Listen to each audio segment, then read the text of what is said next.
So, how quickly can we move? How adaptive are we? For the next session, I would like to introduce Jerome Morrissey. He's been here a couple of times, so we know him now. He's the CEO of GESCI. He will be moderating this session. Please clap for him. Okay, thank you very much, everybody. And it's well known that coffee after 4 o'clock is always the best brew of the day. So you have something serious to look forward to, and we expect your undivided attention on a very important topic. We've had some wonderful work, technical sessions over the past 2 days. We've looked at future skills and indeed new technologies which may or may not be applied in education and training. We have looked at ICT-based startups and enterprise and the need for entrepreneurialism. We've looked at the importance of empowering women in digital skills for all the innovative work that they will be able to do. And indeed, just now we've looked at the whole range of life skills and the new types of life skills which are required. Even though I have a little belief that life skills are embedded in all of us, and it's not so much a subject as a bringing out of our personality and of our common sense in many cases. And but at the same time, you know, to avoid pockets of excellence, and we all know that technology, and especially the internet technology, is very much still at its best in urban areas. So there is this divide which is still existing everywhere. It's existing in the United States, it's existing in Europe, it's existing all over the world, where there is no business model about providing really fast broadband to dispersed areas, and that's obviously a big issue. So what we don't need in terms of policies what we need in policies is an awareness of some sort of uniformity, some cohesion as to how we can look at providing digital skills across the entire nation, even both rural and urban. And that's the context of our next session, so I know you'll all be really excited about it. And the title of it it's a little bit long, but it says Adopting and Developing Agility Through a comprehensive national digital skills strategy, obviously, for enhanced employability, productivity and innovation for African youth. With that, can I invite the panel to come forward, please? And can I first of all invite Dr. Kevat Desai, who is the Principal Secretary for Vocational and Technical Education in the Ministry of Education, Technology and Science of Kenya.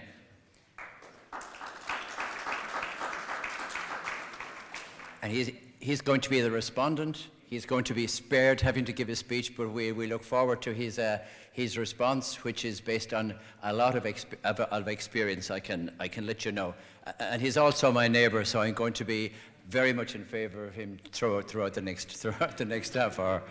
Can I also invite Mrs. Fatih Inzi Hassan, who is the head of Skills and Development Programme in the NEPAD agency.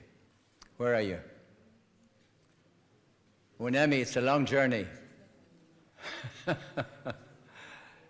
So thank you for coming, and we'll hear from her a little bit later. And can I also invite Mr. Karim Toumi from the ILO, International Labour Organization, who is the ILO project coordinator based in Tunis.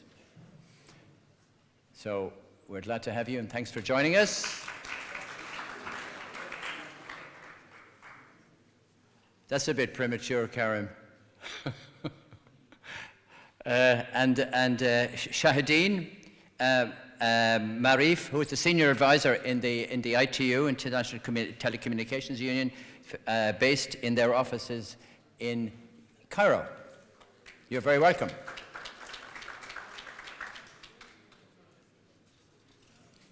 So with that, as I said, we're looking at the supports and the inputs into policy. This is it's a particularly complex area, obviously, to get this right. And I think all three representatives of their respective organizations have made huge strides in what would be helps, facilities, roadmaps, guidance, and helpful frameworks as to how digital digital skills can be incorporated nationally within education and training systems. So with that, can I invite Yunami to make the first presentation on behalf of NEPAD, please? Thank you. Good afternoon, colleagues. The clock is ticking. My name is Unami Mpofu. I'm the Senior Program Officer at NEPAD Agency, responsible in the Skills and Employment for Youth program. I do send apologies for Mrs. Fatih Hassanzi. She is unfortunately not feeling well, so she has had to stay in her room. Nonetheless, it's a pleasure to be here with you and to share with you some perspective around the NEPAD Skills and Employment for Youth program. Thank you, colleagues. And we're very pleased that we could have this opportunity together with ILO and ITU, our partners, with whom we are proud to present this session.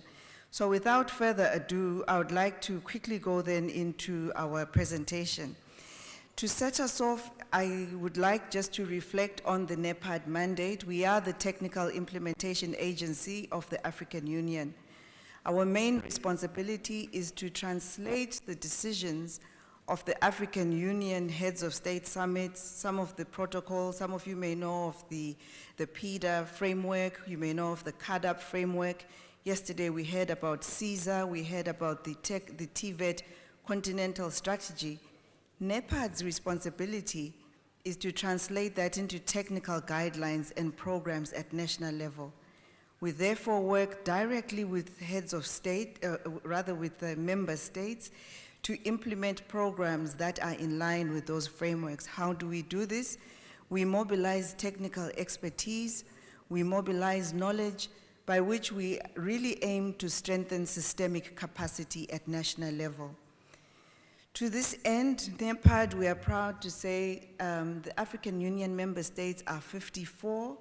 We have footprint in 52 member states across our various programs. These programs include the human capital development, which is, of course, our skills and employment, but also within the education and capacity development, particularly within the regional economic communities. We have a big program within PIDA, which is under Regional Integration, Infrastructure and Trade. We have another program called Industrialization, Science, Technology and Innovation, and of course the Natural Resource Governance and Food Security, where you will find CADAP work along agriculture, food security, climate change, and so forth. This is not going to be a very clear slide, but what is really giving us and driving our execution, our focus, our vision, is the implementation of Agenda 2063. There is the first 10-year implementation plan, which has broken down the goals of Agenda 2063 into key transformational targets. These key transformational targets, if we look at the last line, which is in yellow, have therefore informed what we are calling as NEPAD the strategic impact areas to which NEPAD should be working towards. They are pretty much, therefore we have almost aligned our programmatic focus, our investment programmatic focus to these impact areas, but also ensuring that we deliver in a manner which is integrated, which is intra-program, connected in terms of achieving impact. As I said, our delivery model is really to work, of course, through the guidance of the African Union Commission, together with the RECs in terms of translating the vision of regional integration and ultimately working with local actors, the member states, the focal persons, and that's why we're happy that the PS of Kenya is also able to be with us and others that are here to reflect on what does this mean at national level. This is important because NEPAD does report to the NEPAD Heads of State Orientation Committee, which then reports back into the African Union Commission in terms of delivery of NEPAD programs. So if we now turn quickly to the Skills and Employment for Youth program, we draw our vision from, I think, a lot of drive and energy that has gone on over the past 2-3 years First of all, Agenda 2063 and Aspiration 6 in particular, which is really focusing on the women and youth. How do we have an inclusive and prosperous agenda and not leave anyone behind, but put women and youth at the center? We also know that 2017 was declared as the year for harnessing the demographic dividend through investments for youth. To this end, the call from the roadmap was we need to prioritize investments in youth. We need to implement sound policies, and ultimately we need an enabling macroeconomic environment. So at NEPAD, we reflected on what does this really mean, and some of the issues we came up with were, whilst the statistics show that employment in Africa, the employment level has been between 11.9 and 11.6 over the past 10-year difference in terms of the trends. We are, however, noticed, and then on the other side of the coin, you have the Africa Rising story, where 6 of the top 10 competitive economies or economic economies that are doing well, 6 of them are in Africa. But this growth is jobless. It's not creating the jobs we need.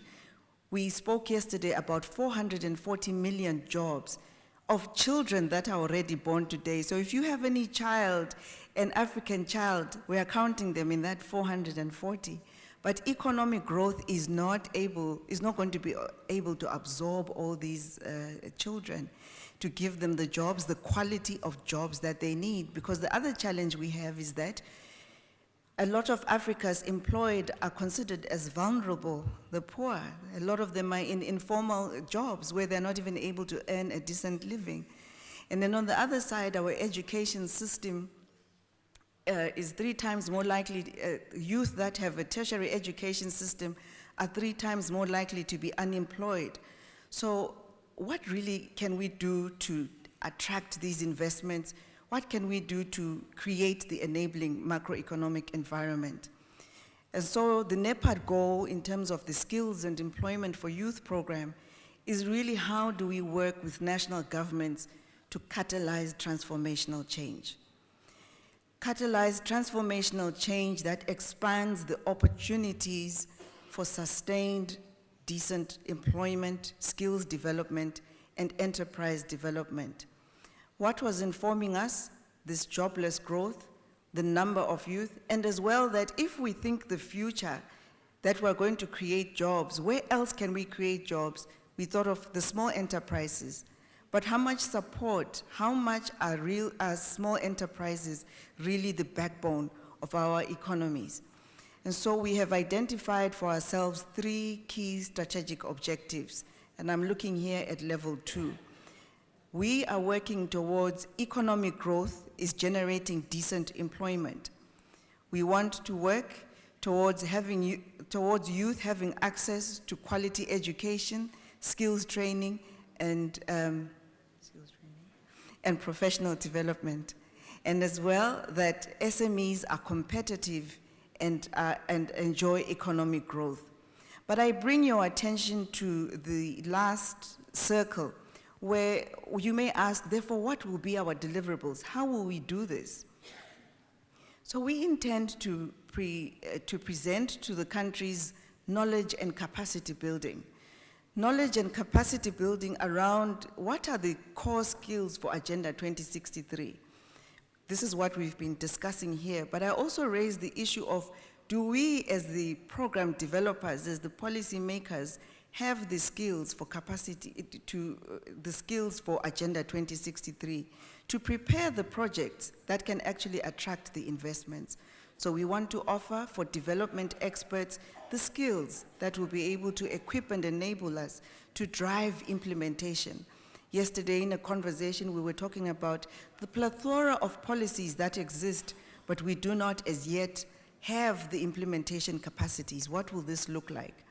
We also are saying we want to present to the member states a one-stop shop, a toolbox that can enable them to assess where they are in terms of economic growth, churning out the jobs, in terms of their skills, towards the job growth potentials that their economy along productive sectors is presenting, and as well, where are the enterprise development opportunities? So here we are, in a space talking about the digital age. These are issues we are all grappling with, and I'm sure the member states are grappling with as well. So to answer these questions, we are saying to ourselves, what prospects do African youth have to be well equipped? What is it that member states require in order to embed, for example, the digital skills within their strategies? If the future is technology, if the future is the fourth industrial revolution, I recall the words of the Minister of Tunisia saying the new industries, the new skills, the new paradigm. What do we need to do? And ultimately, what needs to be done to spur wealth creation to better harness these technological advancements and lend to employment creation and increased innovation capacity? So in conclusion, we're happy today that we cannot do this as NEPAD. We alone, we need to be working together in partnerships. We are very happy to be part of the global initiative partnerships that is being spearheaded by the ILO. As NEPAD, we are saying we can bring a country self-assessment toolkit that can support member states, ultimately leading towards a national youth action plan.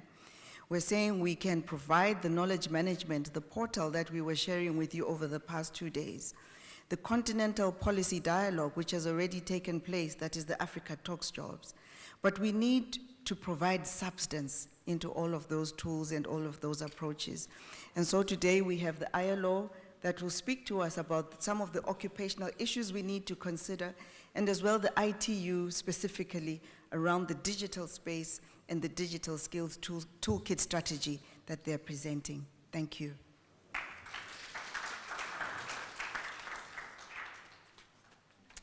Okay, Naomi, thank you very, very much. I apologize for calling you a different name.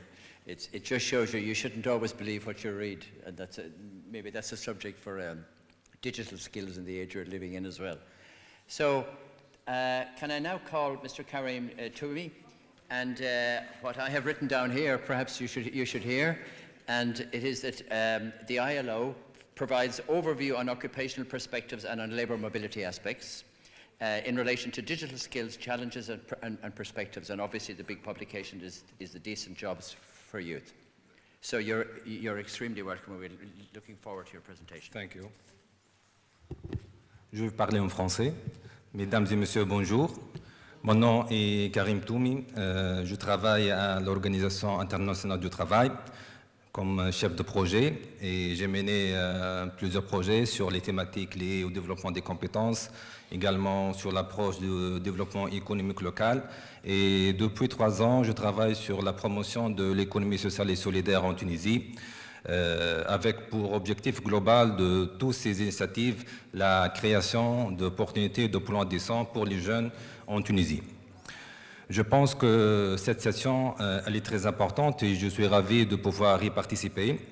La principale question à laquelle nous devons essayer d'apporter des éléments de réponse est la suivante: comment une politique de développement des compétences numériques pourra contribuer à la création d'opportunités d'emploi décents, plus nombreux et de meilleure qualité. La situation actuelle de l'emploi des jeunes, elle est très critique et les chiffres sont plus qu'alarmants. Nous avons 60 millions de jeunes qui sont en chômage. 160 millions des travailleurs jeunes sont dans la pauvreté. Le taux de chômage des jeunes est 3 fois plus élevé que celui des adultes. Et cette crise se caractérise également par la mauvaise qualité du travail, puisque 67% de ces jeunes travailleurs travaillent dans l'informel. Et qui dit informel dit que les exigences de travail décent ne sont pas respectées.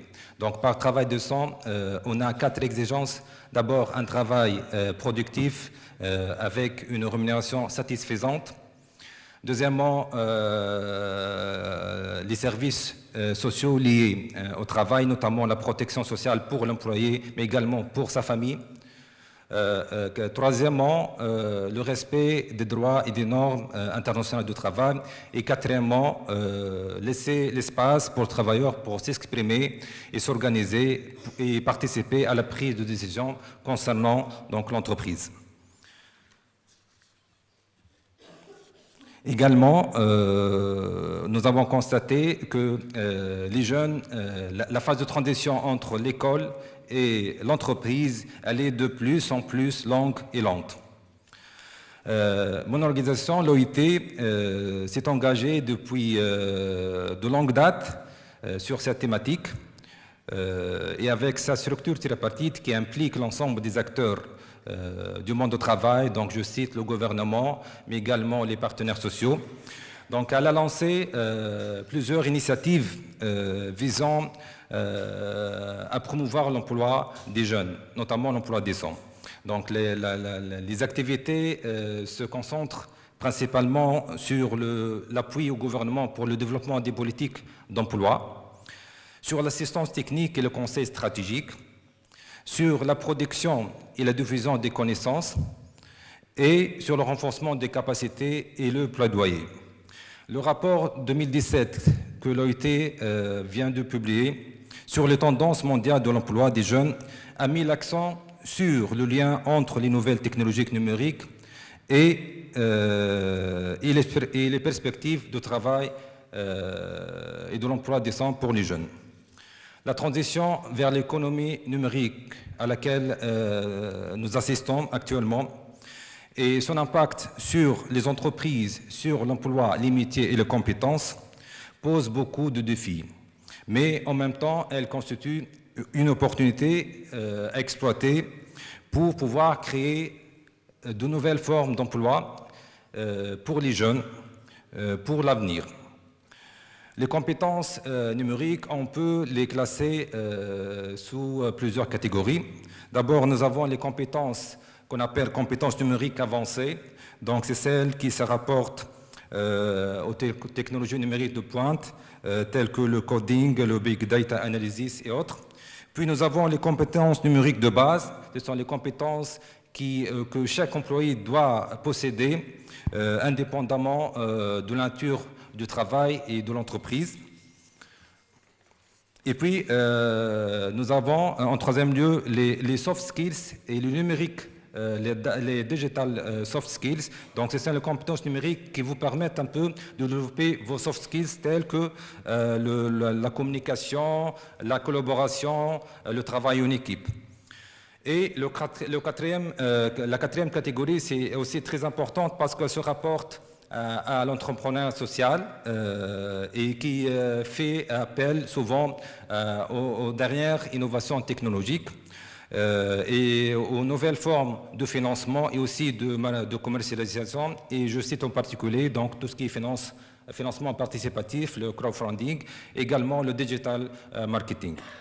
Donc c'est dans ce contexte que l'initiative mondiale pour l'emploi des jeunes, pour l'emploi décent, des jeunes, il ne faut pas oublier le terme décent, c'est très important, donc a été lancé avec pour but de maximiser l'impact sur l'emploi des jeunes et contribuer à l'atteinte des objectifs de développement durable à l'horizon de 2030 et plus particulièrement donc l'objectif de développement durable 8, un travail décent pour tous.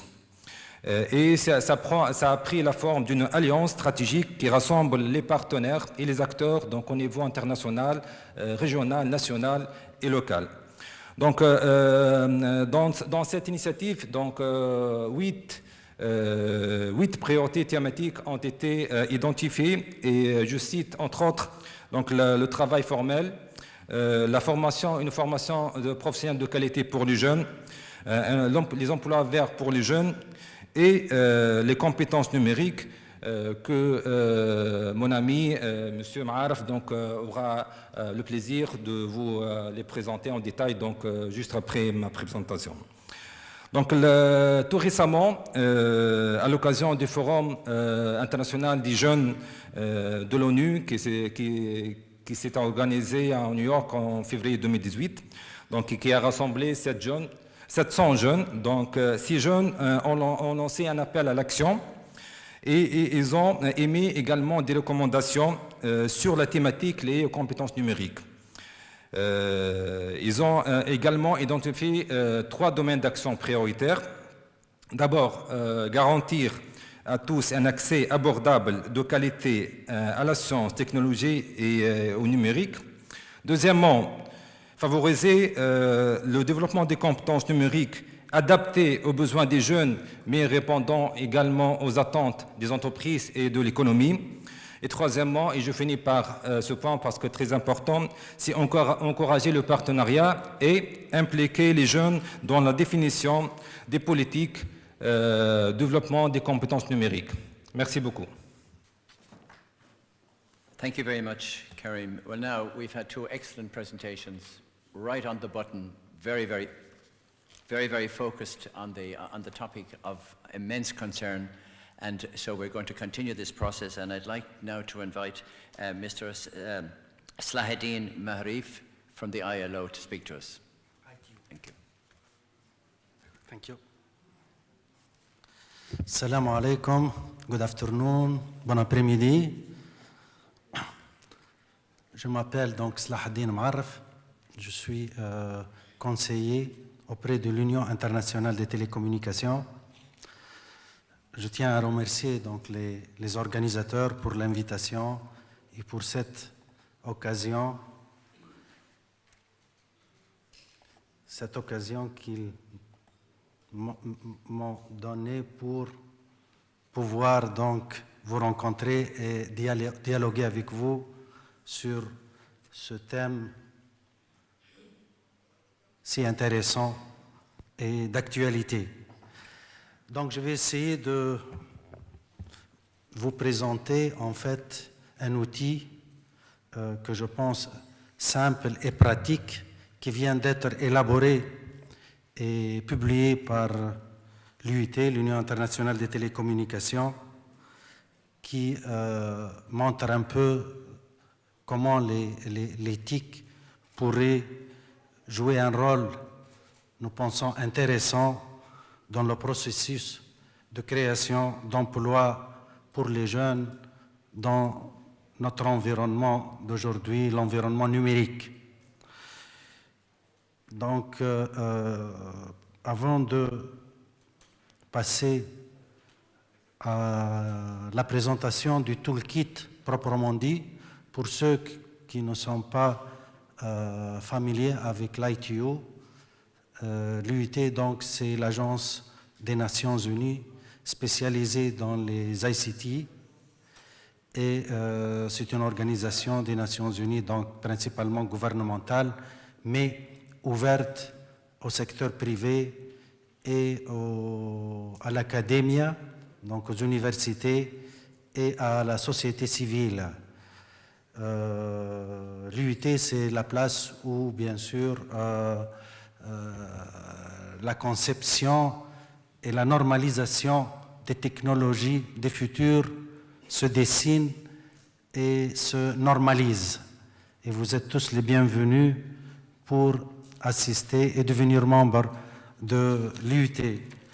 Sans tarder, donc, juste un rappel de ce que vient de mentionner mon collègue de l'ILO, les chiffres de l'emploi ou du chômage des jeunes dans le monde sont ce qu'ils sont devant vous. Et bon, certains les voient comme problème, d'autres les voient comme opportunité. Et de notre côté, nous pensons que en s'appuyant sur l'éthique, on pourrait plutôt favoriser l'aspect opportunité. Les chiffres pour l'Afrique du Nord et l'Afrique subsaharienne sont devant vous aussi. Nous voyons que, alors que l'Afrique subsaharienne, les moyennes sont plutôt les moyennes globales, mondiales. Pour l'Afrique du Nord, les taux de chômage sont très très élevés et en moyenne avoisinent les 30%. Comme la plupart des intervenants depuis hier ont mentionné et ont fait l'accent sur l'inadéquation entre l'offre et la demande en termes d'emploi et de qualification. Nous sommes tous d'accord donc que les compétences requises par le marché d'emploi pour l'économie numérique ne sont pas là et que les jeunes ne possèdent pas toutes les compétences requises pour répondre aux exigences du monde numérique.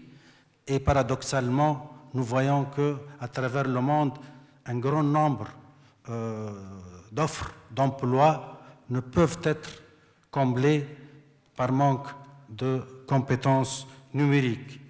Ceci malgré le fait que nos enfants et une grande partie des jeunes sont dits digital natives.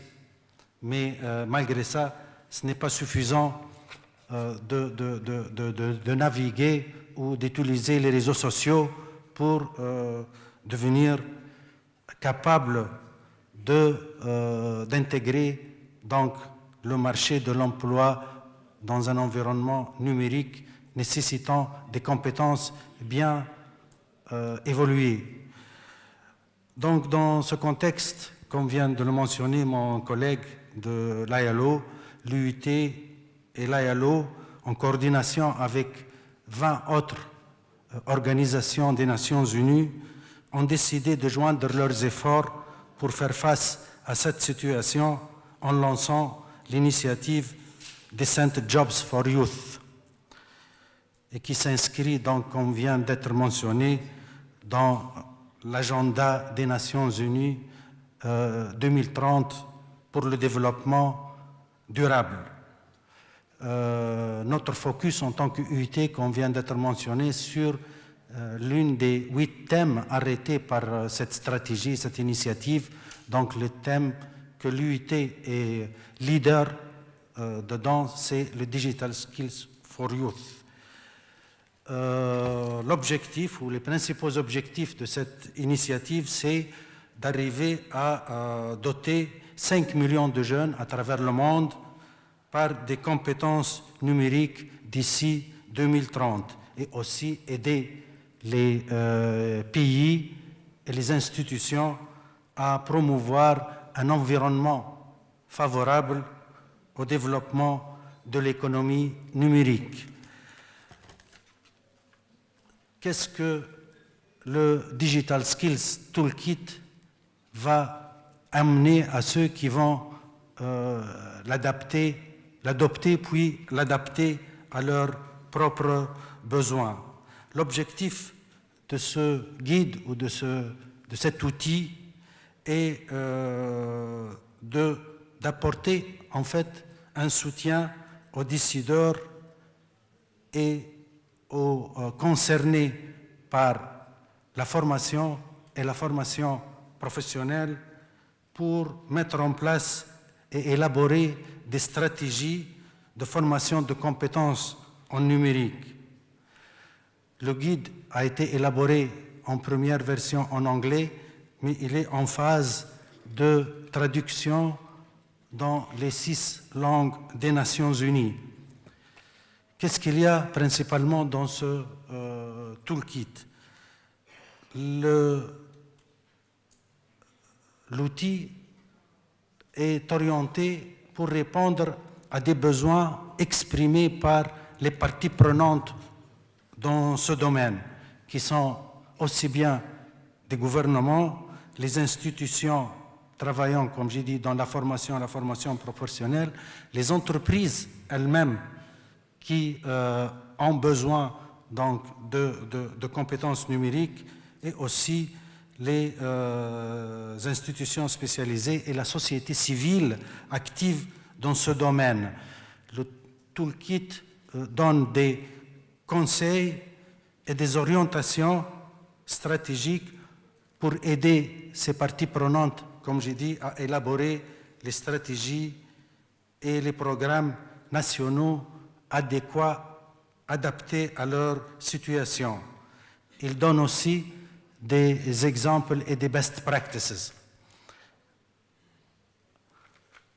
Le toolkit est basé sur une démarche et un roadmap qui commence en fait par proposer une approche qui démarre par la mobilisation et l'engagement des parties prenantes, aussi bien policy makers, donc les décideurs, mais aussi les entreprises et la société civile, sans oublier les populations les moins représentées dans la société, et notamment la femme rurale et les personnes avec des besoins, ayant des besoins spécifiques.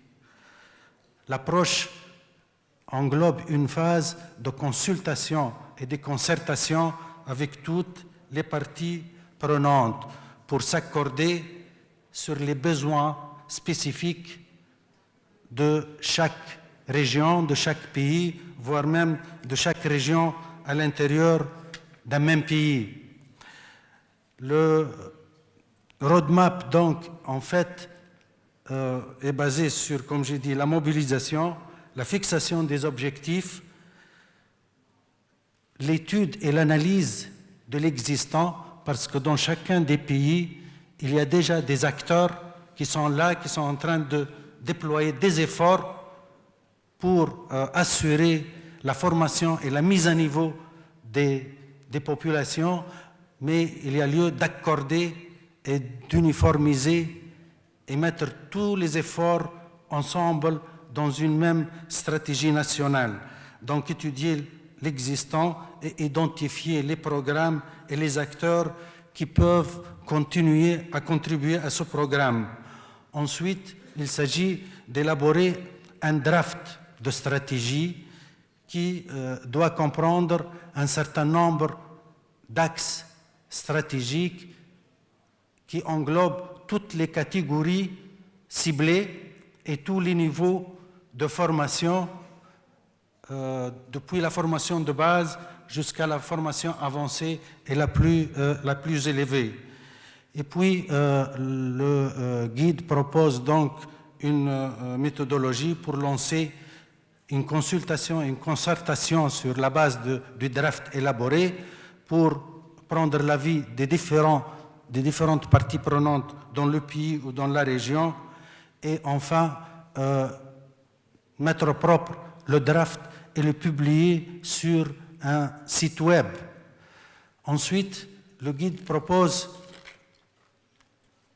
une démarche simple pour l'implémentation du programme tel que défini dans la stratégie, donc du draft à stratégie à l'implémentation. La phase d'implémentation commence par une campagne de communication sur les objectifs chiffrés du programme en précisant tous les types et les niveaux de formation à dispenser à l'intérieur et à l'extérieur du système éducatif. Comme vous voyez dans les catégories, il y a l'éducation, il y a les adultes, il y a ceux qui ont quitté l'école, il y a les populations qui sont sous-représentées, comme j'ai dit, dans le monde rural et les handicapés. Et pour toutes ces catégories, il y a lieu donc de fixer les priorités, les niveaux, les objectifs chiffrés, le budget nécessaire, les modules, le curriculum, donc le contenu de la formation.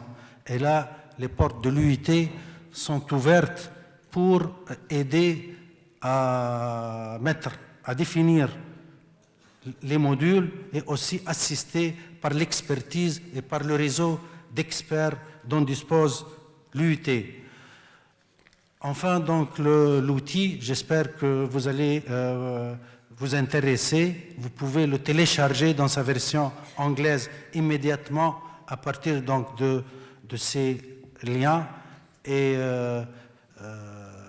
réagir et interréagir avec nous à travers les liens et les emails qui sont disponibles dans ce guide, dans ce toolkit, et nous sommes prêts et serons ravis de répondre, voire d'accompagner ceux d'entre vous qui seront intéressés par adopter et adapter ce toolkit pour mettre en œuvre des programmes propres, nationaux ou régionaux, et nous serons donc, nous apporterons l'assistance nécessaire avec plaisir.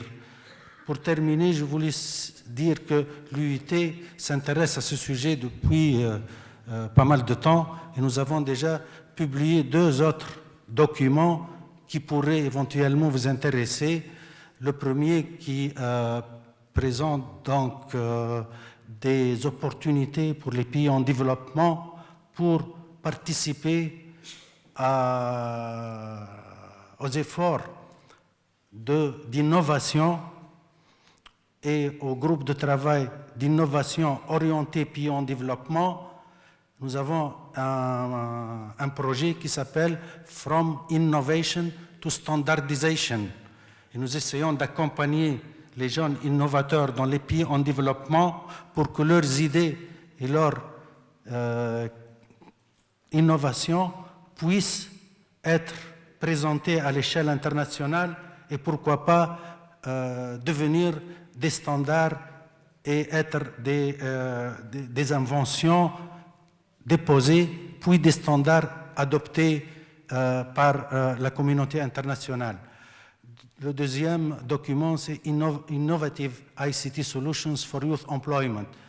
C'est aussi un document qui présente principalement une panoplie d'opportunités d'emploi pour les jeunes en utilisant ou en s'appuyant sur des technologies ICT. Voilà, et je suis à votre disposition pour répondre à vos questions, et merci.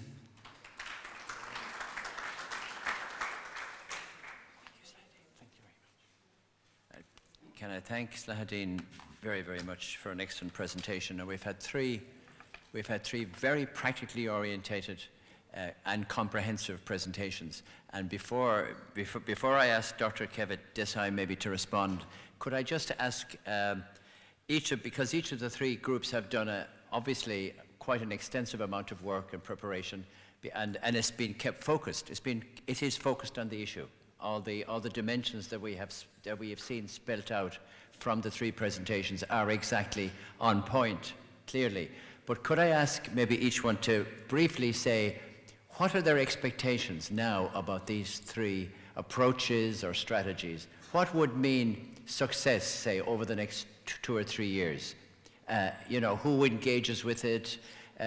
What would you classify as all this work being worthwhile and being influential, because it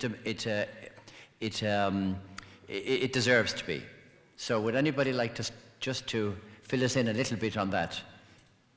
Yonami, would you like to comment? Have you got a speaker? Have you got a microphone?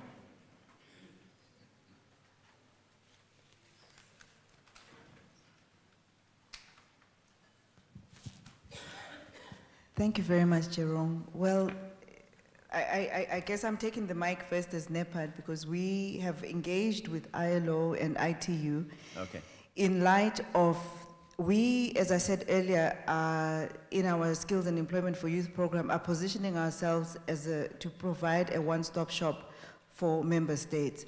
Obviously, we work demand-driven, but when the demand arises, how should we respond? So our intention, hope, expectation is that we can strengthen our collaboration, and as member states demand that support, we are able to say, well, if it's in the digital space, here is a strategy, a toolkit that can help you and provide you some practices, and you can reflect on them in terms of your own national strategies. But today, we're also asking the member states to tell us how they view this tool. Would it be something that they would want, because NEPAD works on behalf of the member states? Is this a tool that we should onboard? How would you want it contextualized to fit in with your local conditions? Thank you. Excellent, Yunami. Thank you very much. So no parallel tracks here. Collaboration and convergence. Thank you. Would you like to? The ILO maybe might respond, so.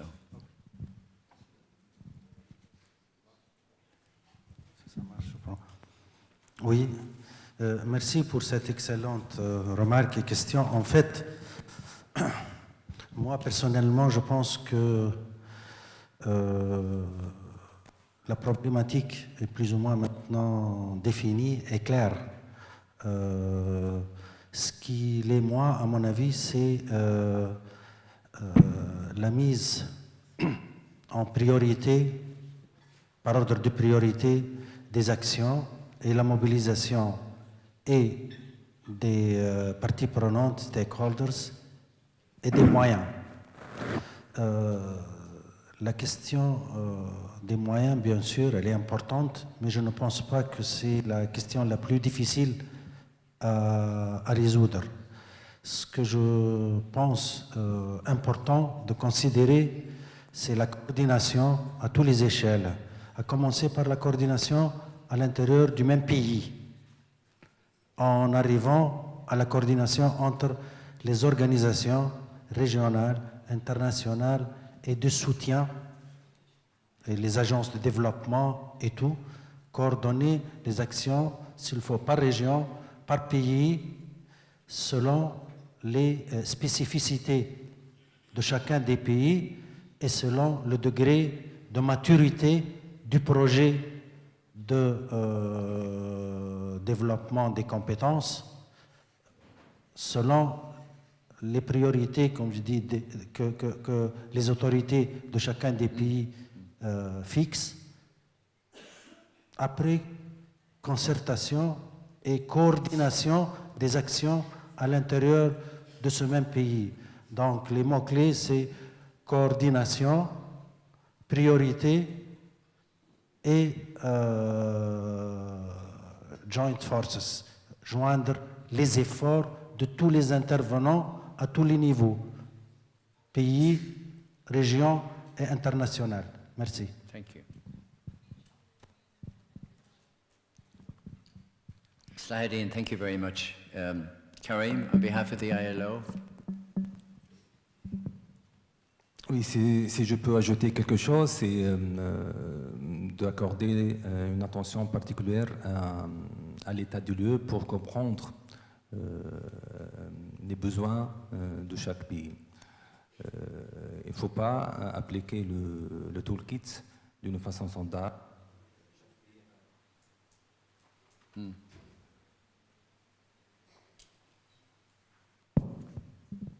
Donc, chaque pays a ses spécificités. Également, à l'intérieur de chaque pays, il y a une disparité entre les régions. Il y a des particularités qui se rattachent à la population, des disparités aussi qui se rattachent également à l'aspect genre.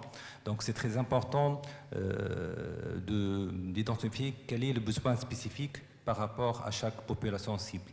Donc, si on connaît très bien notre besoin, et comme l'a dit donc Simaraf, avec une participation de l'ensemble des acteurs qui sont impliqués, avec une concertation, et nous, donc l'OIT, je l'ai mentionné, donc nous avons notre démarche tripartite que nous poursuivons pour toutes les initiatives, tous les projets et toutes les politiques. Donc, si on arrive à regrouper tout ce bon monde, donc je pense qu'on est bien parti pour arriver à développer une politique d'intégration, du développement de compétences numériques qui répond vraiment aux besoins de chaque pays et qui permettent la création d'opportunités d'emplois décents pour les jeunes. Excellent, Karim. Thank you very much, all three people. Well, of course, listening to this discussion and these three presentations over the last while is Dr. JP.IK, Principal Secretary for Vocational and Technical Education from Kenya. So we'd like to hear your response. Thank you. You're very welcome. Ladies and gentlemen, I'm very excited to be with you here today to listen to all these innovations in TVET reform.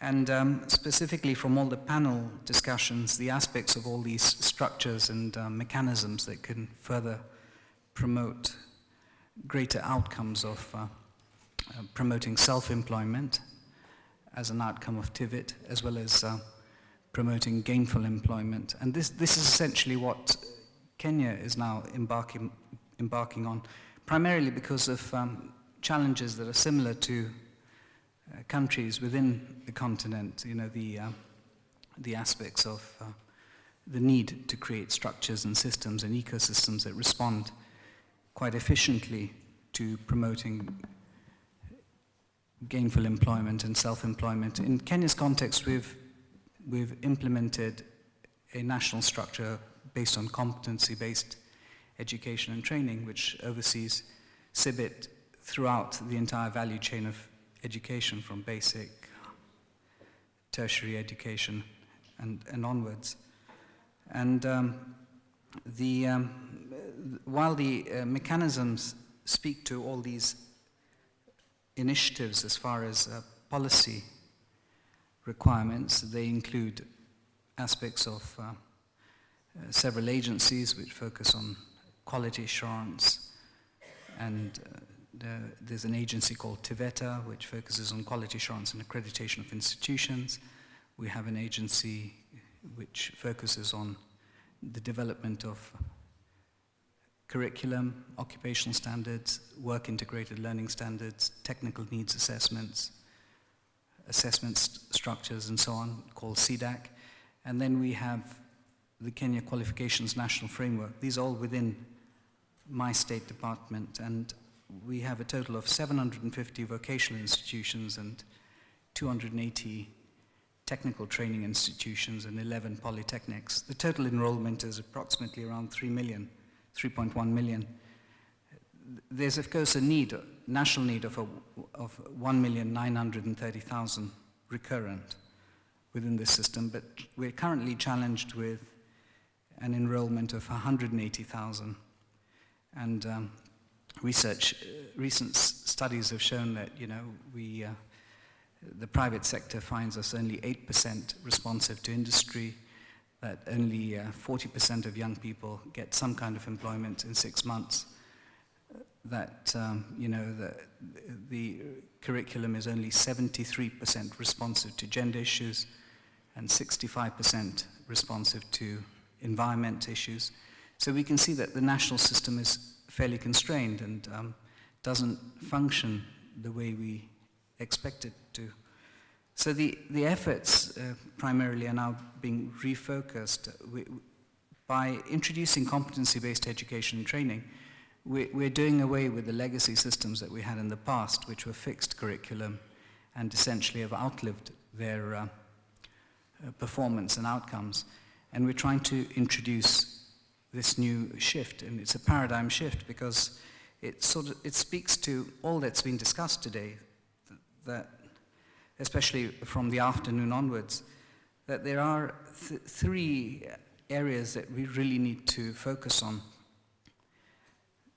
in a very structured way. The first aspect is that while our policy environment promotes an integrated input, there needs to be, as far as implementation, structures and frameworks that co-create multi-stakeholder intervention. And they need to be able to drive these reforms in competency-based education and training.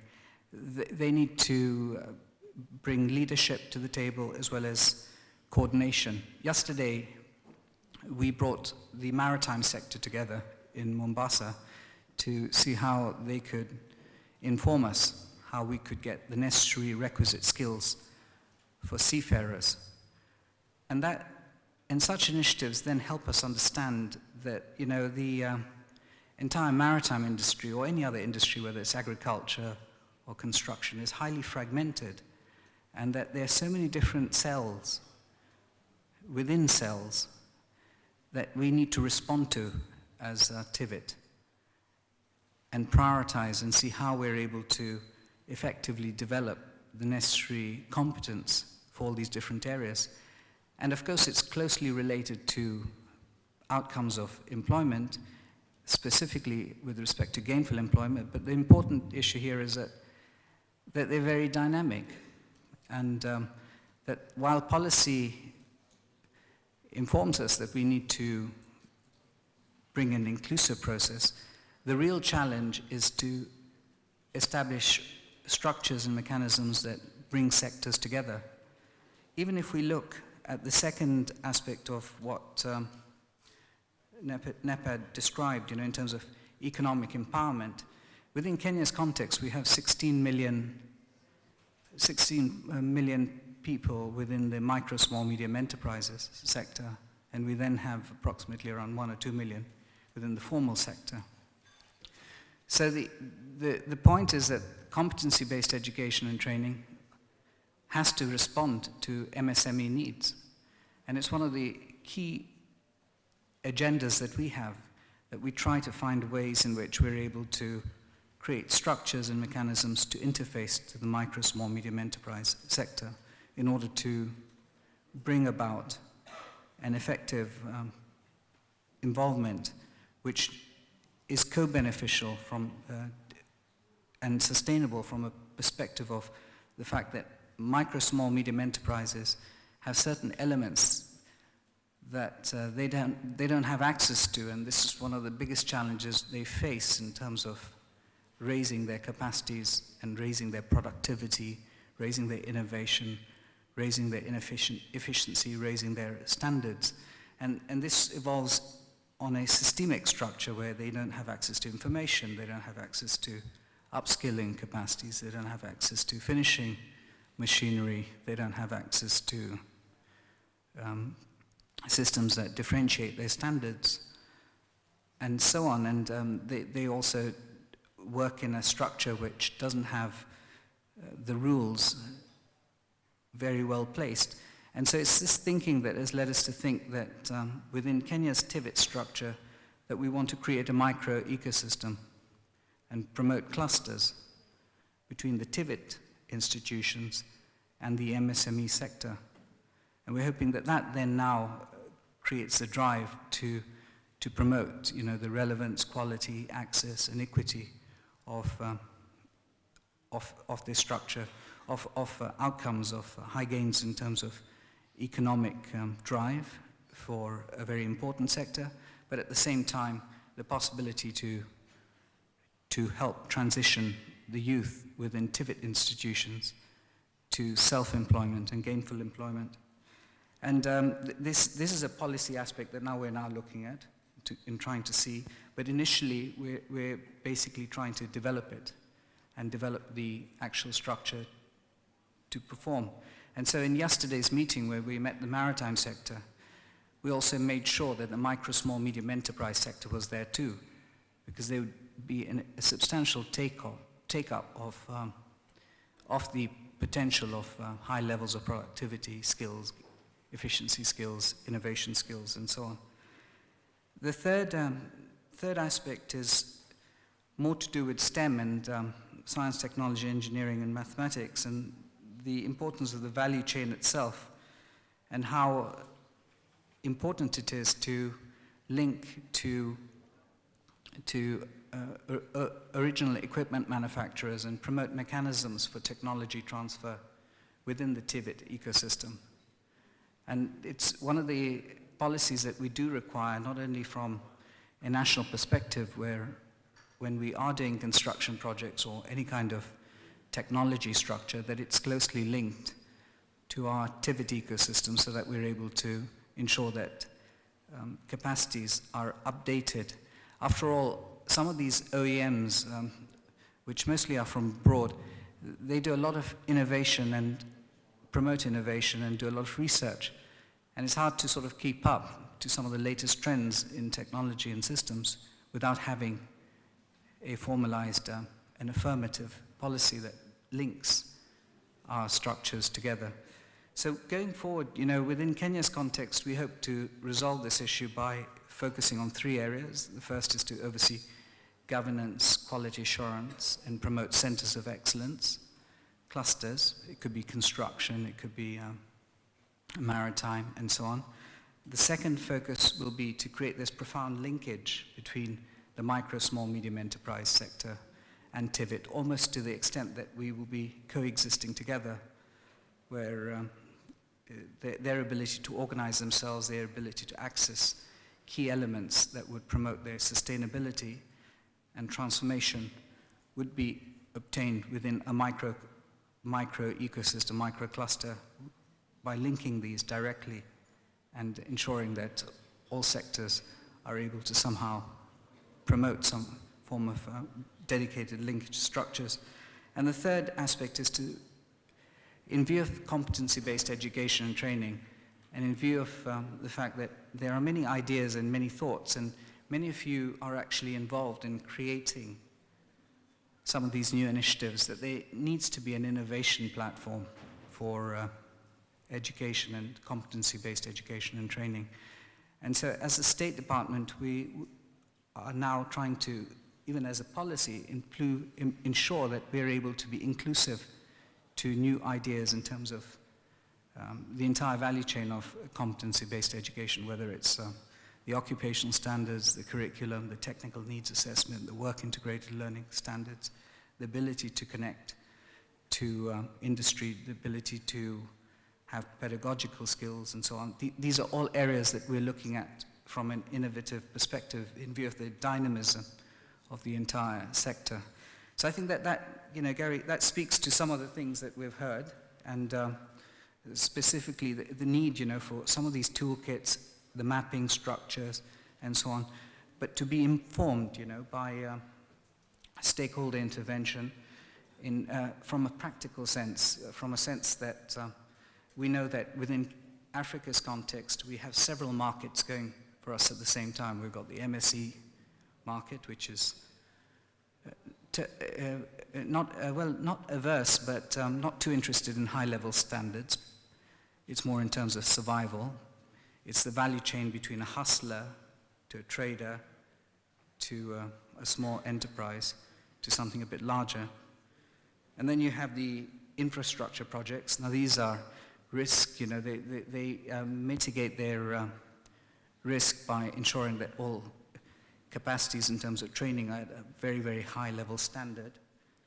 It could be oil and gas platforms, railways, etc., and so on.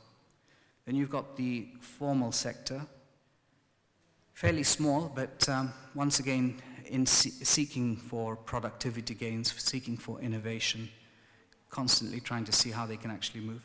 And finally, you have the economic blocks, which are now focused on national visions in each country. We have the Vision 2030, where we're focusing on several blocks, etc., and so on in each county. And these require innovation, they require international standards, and so on. So it's really understanding this and also including this in mapping systems to make effective decisions. But the immediate priority is to sit people around the table.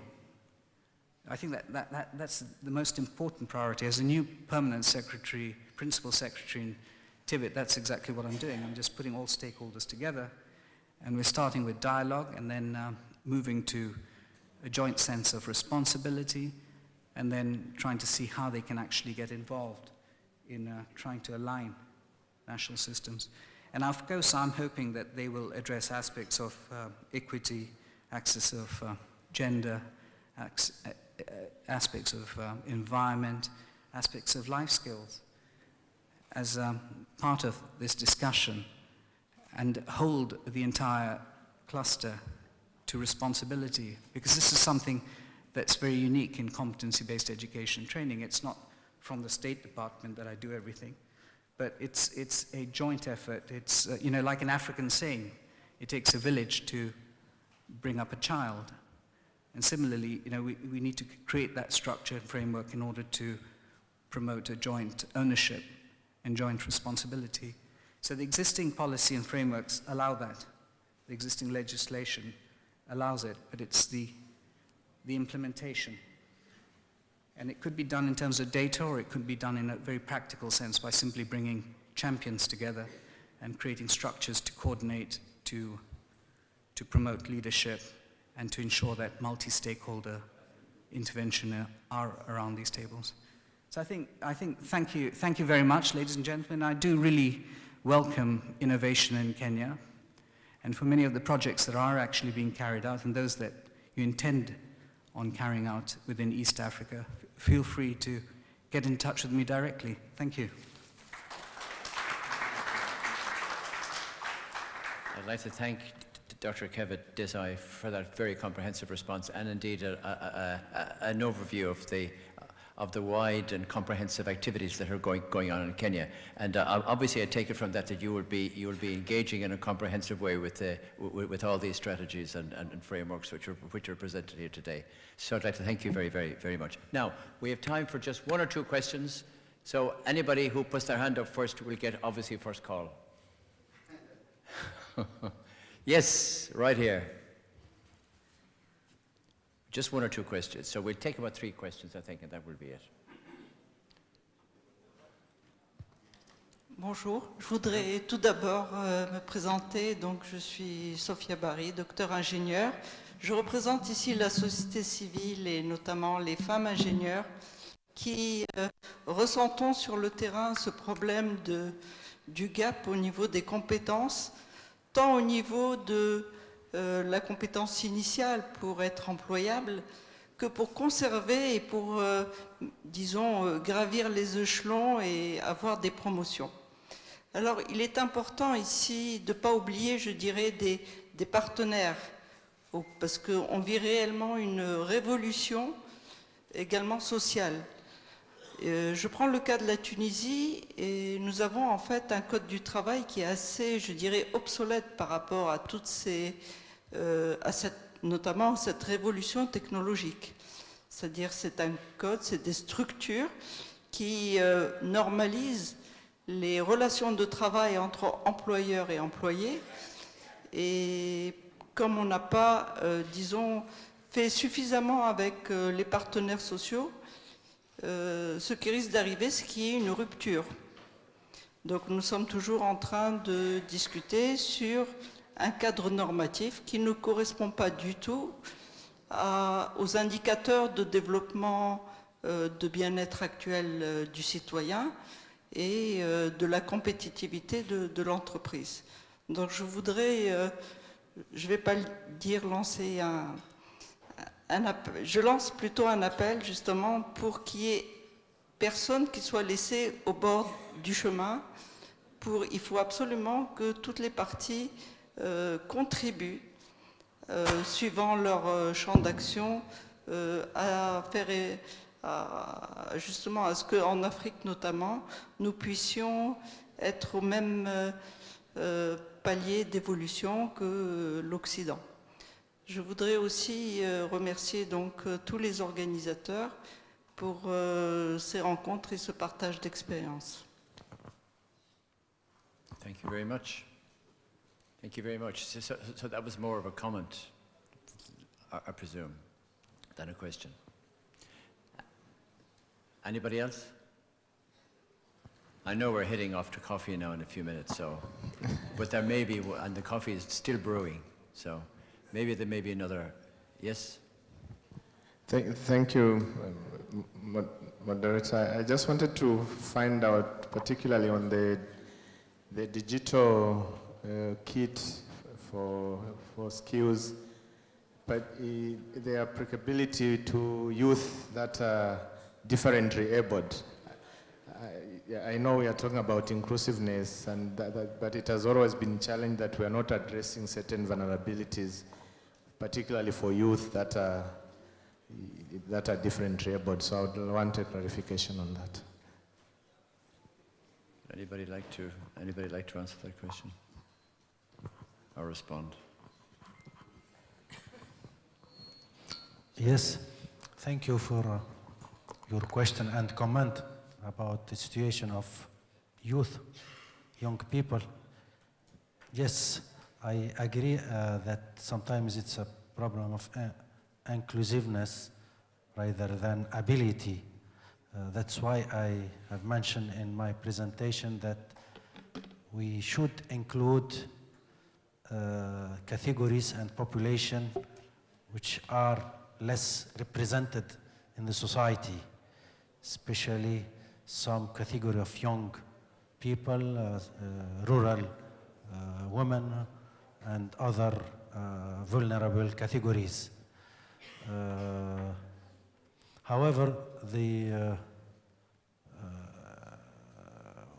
we try always to look at such situation as an opportunity for the ecosystem around this population to get them as a potential if we study and we consider an evaluation of the local ecosystem, which are the real needs, which are the possibility of development, and then target the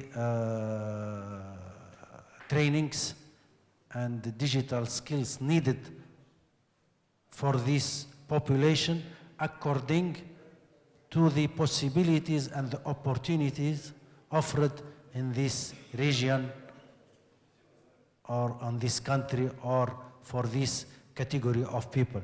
So the approach should be very detailed and take care of the specificities of regions and categories. Thank you. Okay, Salahuddin, thank you very much. Okay, if there are no further questions, can I formally close the session? Thank you for your participation. Thank all the presenters for making very important presentations today. Thank you for our responder, Dr. Evett. Thank you very much. And I wish you all a pleasant coffee break. Thank you very much.